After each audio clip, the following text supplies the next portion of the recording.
अध्यक्ष महोदय, बता दीजिए नेता प्रतिपक्ष अपनी औकात के अंदर रहे, अपनी औकात के अंदर रहे।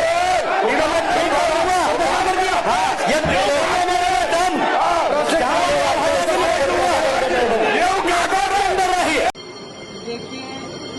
राज्यपाल जी का अभिभाषण के ऊपर चर्चा हो रही थी और माननीय उमंग सिंगार जी राज्यपाल जी के अभिभाषण के ऊपर चर्चा कर रहे थे और नगरीय प्रशासन मंत्री कैलाश विजयवर्गीय ने जिस प्रकार से जो आदिवासी समाज का अपमान किया और नेता प्रतिपक्ष उमंग सिंगार जी का जो अपमान किया, ये जो अपमान सिर्फ और सिर्फ उमंग सिंगार का अपमान नहीं है,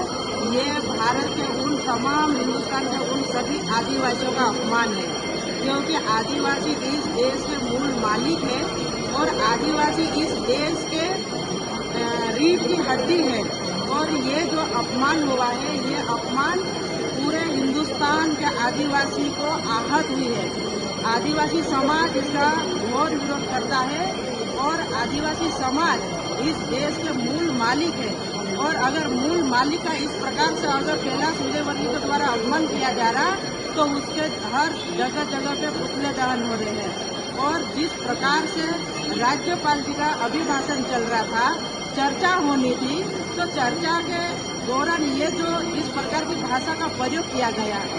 तो हम सब आदिवासी समाज मिलकर इसकी घोर निंदा करते हैं और हमारे समाज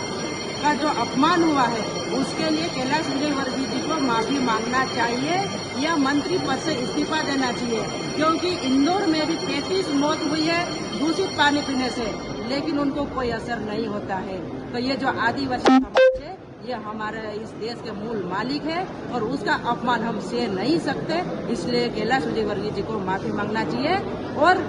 उन्होंने